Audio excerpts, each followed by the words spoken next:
시편 119편 153절에서 160절 말씀입니다. 주의 말씀대로 나를 살리소서 하는 제목으로 함께 말씀을 묵상하겠습니다. 먼저 153절, 154절 말씀 우리 한 목소리로 받들어 읽겠습니다. 나의 고난을 보시고 나를 건지소서. 내가 주의 구원을 잊지 아니함이니이다. 주께서 나를 변호하시고 나를 구하사 주의 말씀대로 나를 살리소서. 아멘. 오늘 이 153절부터 160절까지 말씀은 또 세 번 반복되어지는 강조가 있습니다. 그게 뭐냐면 살리소서 하는 말씀이에요. 살려달라고 호소하는 거죠.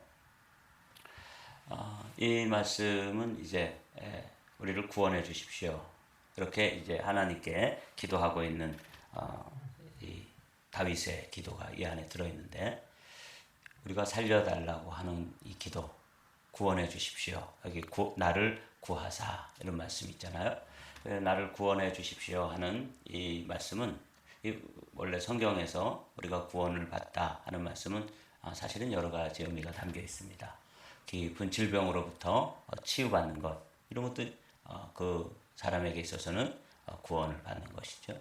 그리고 아주 극심한 고통 가운데서나 어떤 어려운 환경에서 구출되어지는 것, 그런 환경에서 노임을 받는 것도 구원받는다, 그렇게 이야기할 수 있습니다.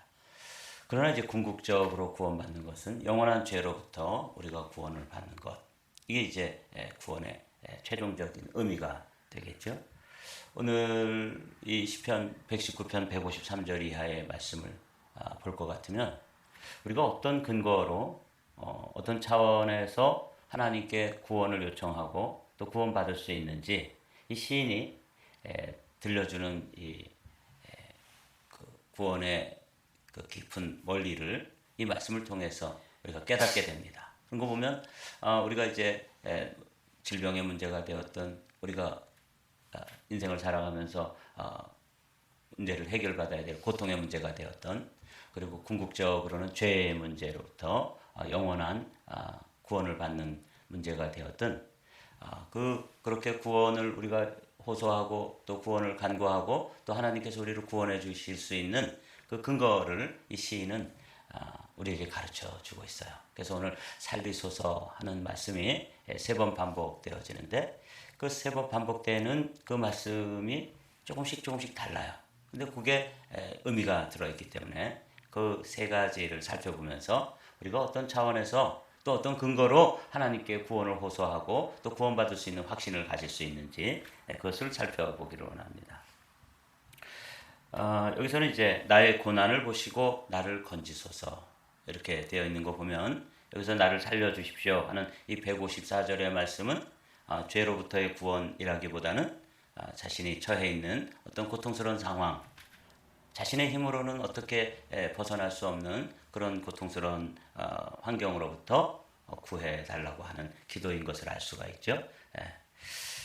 내가 주의 율법을 잊지 아니함이니이다. 주께서 나를 변호하시고 나를 구하사 주의 말씀대로 나를 살리소서. 이 첫 번째 구원을 호소하고 구원을 간구하고 또 우리를 구원해 주실 것을 믿는 근거가 되는 구절이 이 154절의 말씀이에요. 여기 이제 아주 소중한 단어들이 들어있는데, 여기 변호해 주신다, 그리고 나를 구하사, 그리고 주의 말씀대로 나를 살리소서. 이건 뭐 계속 반복되어지는 말씀처럼 보여서 여기에 뭐 그런 특별한 의미가 들어있을까, 그런 생각을 할 수 있지만, 사실 이 말씀은 아주 우리가 구원을 받는 데 있어서 아주 소중한 원리가 담겨있는 첫 번째 구원에 대한 간구입니다. 이걸 이제 살펴보면, 세 번역으로 살펴보면 이렇게 돼 있어요. 내 변호인이 되셔서 나를 변호해 주시고 주님께서 약속하신 말씀대로 나를 살려주십시오, 이렇게 되어 있습니다. 그리고 약속하신 말씀이라는 게 이제 according to your promise라고 되어 있어요. 거기서부터 나를 preserve 해달라고 그러고, 그 킹 제임스 버전이죠. 킹 제임스 버전을 보면 이 preserve라는 단어가 뭐로 되어 있냐면 quicken이라는 단어로 되어 있어요. 어떤 상황으로부터 살려달라고 기도하는 것이죠. 사실은 이 시인이 대적들이 자신을 공격해오고 또 힘들게 이렇게 자신을 어택해오는 그런 상황 가운데서 아무도 자기를 변호해주거나 또 자기를 대신해서 말해주는 그런 사람이 없는 거예요. 그럴 때 하나님이 변호사가 되셔서 이 상황을 좀 대신 변호해 주십시오. 대신 좀 말도 해주고 더 적극적으로는 몸싸움 같은 것을 해서라도 그 대적들하고 내 힘으로는 어떻게 막아설 수가 없습니다.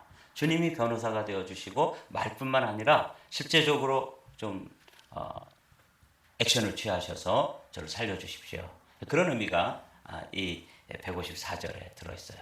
여기 이제 세번역에서는 내 변호인이 되셔서 변호해 주시고 이렇게 되어 있는데, 우리 개역개정판에 보면 주께서 나를 변호하시고 나를 구해 주사, 변호사가 되어서 변호해 주십시오, 이렇게 세번역에서는 번역되어 있는데, 개역개정판에서는 변호해 주시는데 구해 주십시오, 이렇게 되어 있단 말이죠. 요 구해 주십시오 하는 요 구절이 그 가알이라는 그 히브리어로 되어 있어요. 이 가알에서 무슨 단어가 나오냐면 고엘이라는 단어가 나와요. 그러니까 이런 거예요. 룻이 그 시어머니 나오미와 함께 베들레헴으로 돌아오잖아요. 모압 땅으로부터 돌아왔을 때 거기 이제 자신의 힘으로는 이전에 잃어버렸던 그 기업을 회복할 길이 없어요. 그런데 이 고엘이라고 하는 말은 기업을 물은다, 그런 뜻이에요. 그러니까 이 지금 시인이 나를 좀 변호해 주는데 어느 정도냐면 손해를 보고 값을 지불해서라도 나를 좀 구해 주십시오, 그런 뜻이에요. 그러니까 여기에 가알이라는 게 고엘이라고 하는 단어에서 나온 말씀이니까. 그래서 보아스가 자기보다 먼저 우선순위가 있는 사람에게 네가 고엘을 값을 좀 지불하고 이 룻을 아내로 삼겠느냐, 그렇게 했을 때 맨 처음에는 하겠다 그러다가 이제 안 하죠. 그리고 그 순서가 보아스가 되어서 보아스가 이제 룻을 아내로 맞이하고 그 잃어버렸던 기업을 다시 회복해 주죠. 그때 아주 막대한 값을 지불하는 것이죠. 이게 구원을 받을 수 있는, 구원을 호소하는 근거가 되는 거예요. 우리도 죄악에서 구원을 받든지 또 우리 환경에서 구원해 달라고 어떤 어려운 형편과 처지에서 하나님께 구원해 주십시오 라고 기도할 때 이걸 늘 기억해야 돼요.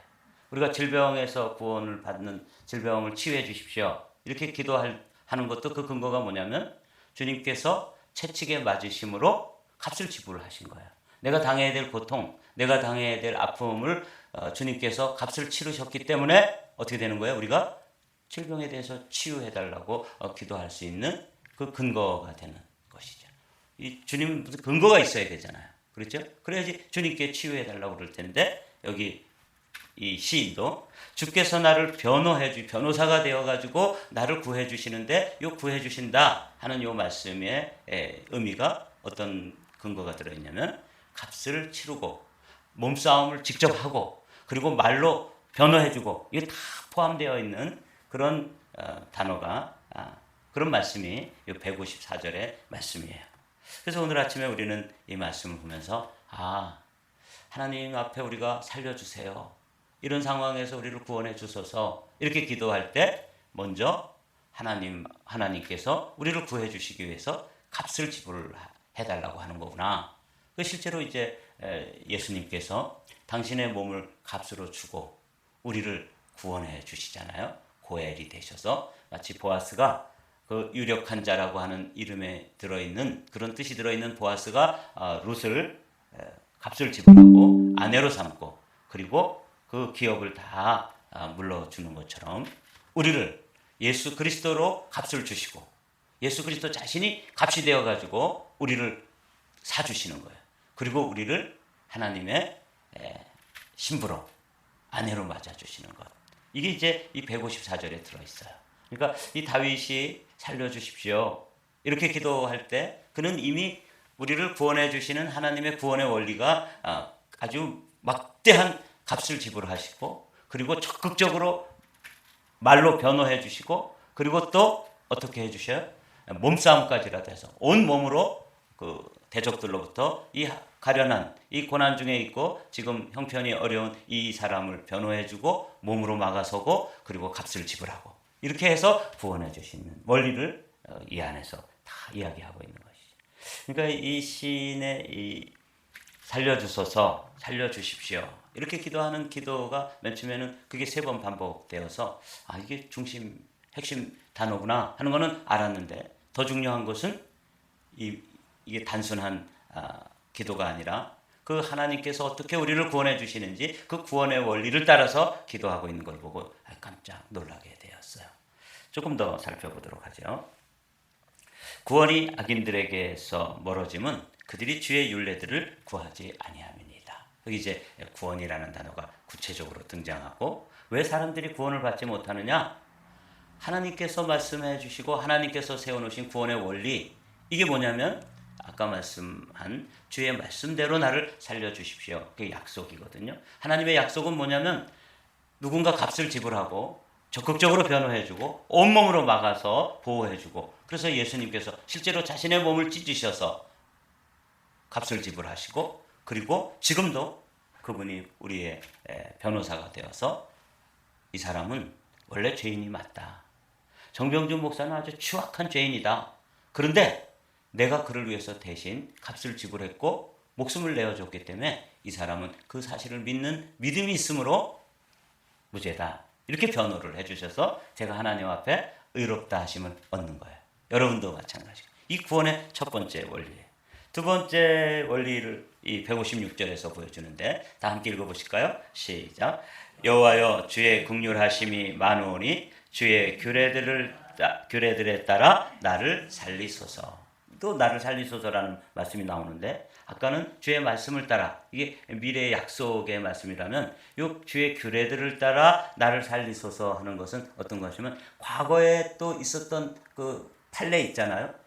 아브라함을 살려주셨고 이삭을 살려주셨고 또 야곱을 살려주신 아브라함의 하나님, 이삭의 하나님, 야곱의 하나님이 과거에 행하셨던 그 하나님의 그 행정, 하나님의 일이 있죠.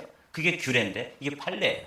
과거에도 이렇게 사람들을 구해주시고 살려주시지 않았습니까? 그러므로 그 판례를 따라서 저도 좀 살려주십시오. 이렇게 기도하는 거예요. 근데 이 판례의 근거가 뭐냐면 긍휼이에요.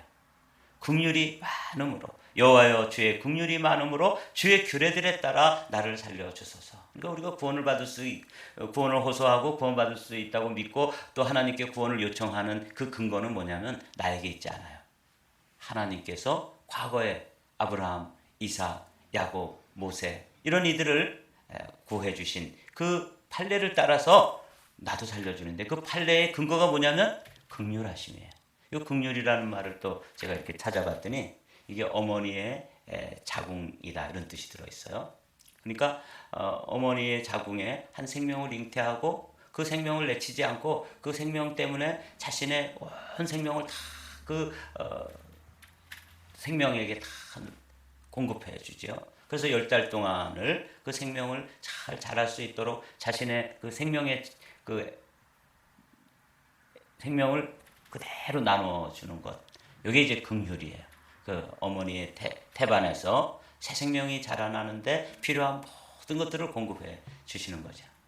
이게 긍휼이라고 하는 단어에 들어있는 의미인데 그런 하나님의 긍휼하심 우리를 볼 때 정말 이렇게 품고 우리의 생명을 그렇게 소중히 여겨서 우리를 살려줄 근거가 사실은 우리에게 있지 않아요. 어디에 있어요? 하나님의 긍휼하심에 있는 거예요. 저 자신을 생각해 봤어요. 하나님이 나를 이렇게 품고 저의 생명을 소중하게 여기고 또 마치 그 어머니의 그 태반에서 그 생명을 위해서 어머니의 생명에 모든 것들을 영양분을 공급해주고 생명을 공급해주고 그래서 어머니와 그 태반이 하나가 되어서 생명줄로 이어져 있는 것처럼 이렇게 공급해주고 살려주시는 그런 가치가 내게 있는가? 그거 없어요. 죽어 마땅이죠. 멸망시켜도 뭐 항해하거나 무슨 어떻게 할 수 있는 그런 그 삶의 모습이 내게 아무것도 없는데 그냥 긍휼하심을 따라서 저를 살려주시는 거죠. 이게 이제 구원을 받는 두 번째 근거가 돼요. 그래서 제가 이 시편을 보면서 야, 정말 놀랍다. 어쩌면 이렇게 그 새 생명을 잉태하고 새 생명에게 어머니와 그 태아 사이에 생명줄이 하나 연결되어서 그 생명줄을 통해서 혈액을 공급해주고 영양분을 공급해주고 그것도 아기가 가지고 있는 노폐물은 또 엄마가 가져오고 이렇게 하면서 그 생명을 자라나도록 공급해주시는 하나님의 그 어머니의 긍휼함, 이게 생명의 원리인데, 생명이 자라나게 하는 원리인데, 나를 구해주소서, 나를 살려주소서. 주님의 규례들을 그렇게 살려주신 그 얘가 누구냐? 아브라함이에요. 아브라함이 뭐 잘나가지고 구원해 준 게 아니에요. 하나님의 뭐 때문에? 긍휼하심 때문에. 그게 이삭이에요. 이삭이 뭘 또 특별히 잘해가지고 그런 거 아니에요. 그냥 이삭을 긍휼히 여기시는 하나님의 그 긍휼하심 때문에 그를 살려줬고, 야곱도 보십시오. 순사기꾼 아니에요. 그런데 그걸 긍휼히 여기셔서 험악한 세월을 통해서 그를 또 긍휼히 여겨주시는 하나님의 긍휼하심. 그게 이제 구원을 요청하고 구원을 바라고 구원을 소망하게 되는 근거가 되는 거예요. 우리도 마찬가지죠. 하나님께서 미래의 약속을 따라서 고엘이 되어 주셔서 당신의 모든 어마어마한 막대한 값을 지불하시고 나를 구해 주시고 대신 예수 그리스도를 값으로 주고 사주시는 그분의 고엘. 그게 구원의 근거라면, 여기 또 한 번의 근거는 뭐냐면 어머니의 자궁 안에서 새 생명이 자라나는 것. 그게 우리예요. 제가 우리 어머니한테 뭘 해드려가지고 우리 어머니가 10살 동안 저에게 그렇게 공급해 주시고 또 태어난 다음에도 그렇게 진자리 마른 자리 갈아 누여 주시면서 저를 살려주셨나요? 그냥 그야말로 긍휼하심이죠. 그 생명을 깊게 사랑하시는 하나님의 깊은 긍휼하심. 그 근거에서 우리가 구원을 받았던 것이죠. 이게 이제 이 156절에 들어있는 말씀이에요. 그러면서 이걸 이제 보면 이렇게 되어 있어요. 주님은 긍휼이 많으신 분이시니 주의 규례대로 나를 살려주소서. 이렇게 되어 있죠. 그리고 이제 이 시인이 그 구원에서 멀어져 가는 사람들을 보면서 아주 안타까운 마음으로 기도합니다. 나를 핍박하는 자들과 나의 대적들이 많으나 나는 주의 증거들에서 떠나지 아니하였나이다. 주의 말씀을 지키지 아니하는 거짓된 자들을 내가 보고 슬퍼하였나이다. 이 부분도 참 마음에 와 닿았어요. 정말 하나님이 긍휼히 여기시고 하나님께서 고엘이 되어 주셔서 친히 값을 지불하고 나를 살려주신 이 구원의 원리, 이 구원의 하나님께서 우리를 구원하시는 방법에 깨달아 가지고 나는 그래도 이 주의 증거들에서 떠나지 않고 지금 붙어 있는데, 마치 어머니의 그 탯줄에 연결되어 있어서 생명선에 연결되어 있어서 그 생명줄을 통해서 내가 주님의 생명을 지금 공급받고 있는 것처럼 나는 떠나지 않는데, 주의 말씀을 지키지 아니하는 사람들, 그냥 이 악인들이죠. 자기가 악인이라는 걸 알지도 못하고 끝까지 거절하고 거역하는 이 사람들을 바라보면서 이 시인의 마음은 몹시도 슬픈 것이죠. 여러분, 이게 이제 구원받은 사람들이 아직 구원받지 못한 사람들을 향해서 또 긍휼히 여겨야 되고 함께 그 사람들의 영혼을 바라보면서 슬퍼해야 되는 거예요. 이걸 이제 구령열이다, 그렇게 볼 수 있는 거죠.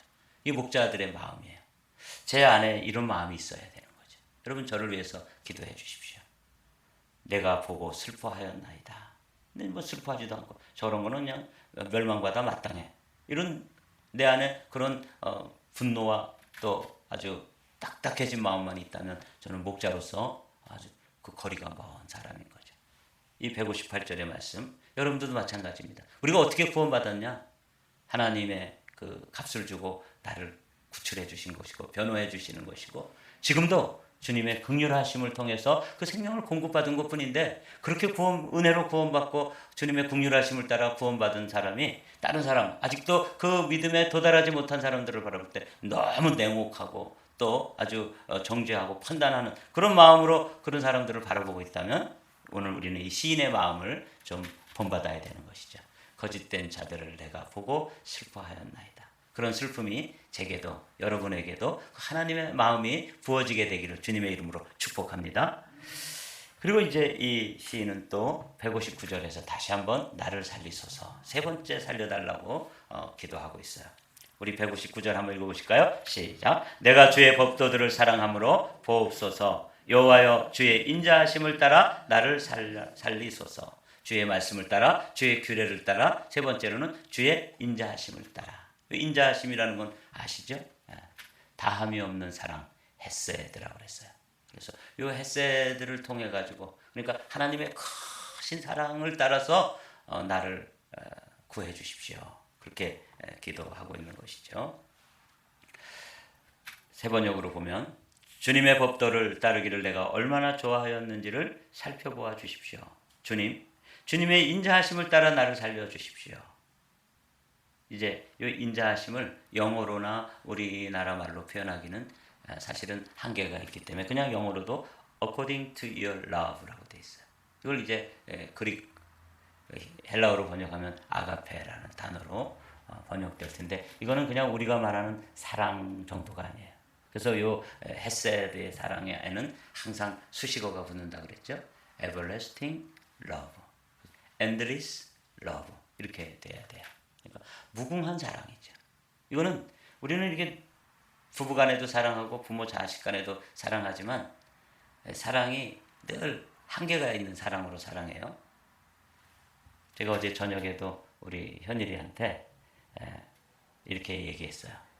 뭐 드라마에서 아주 좀 무슨 청바지 입는 거 이런 걸 자꾸 찾아가지고 보더라고요. 그래서 제가 너도 좀 영어 공부를 해라. 영어로 된 걸 들어라.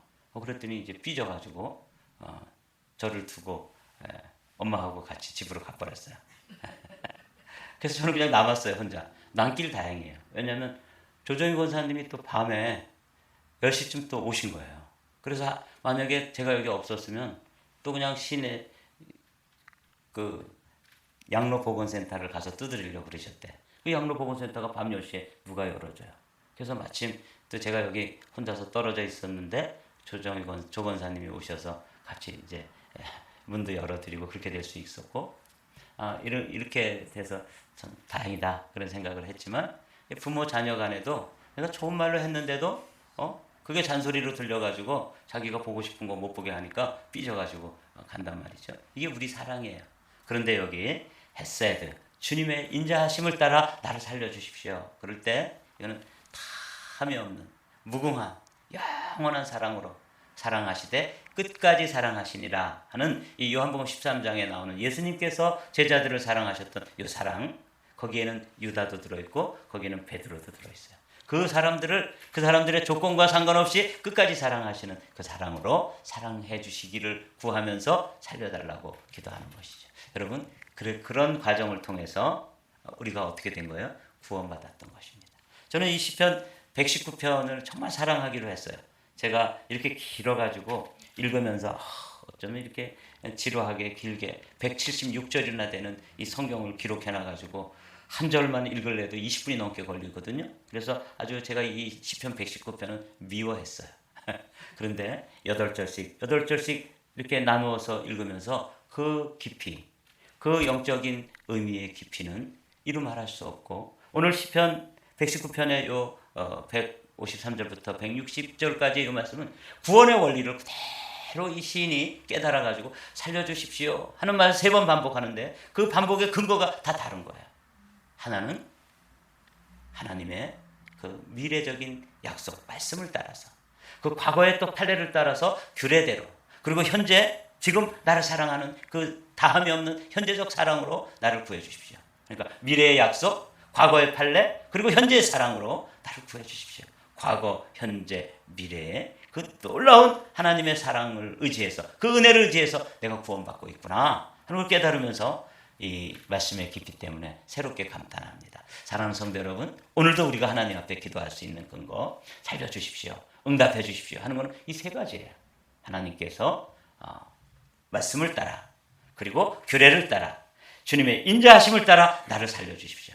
이런 믿음을 가지고 이 시인의 마음으로 오늘도 기도의 깊이로 나아가게 되시기를 주님의 이름으로 축복합니다.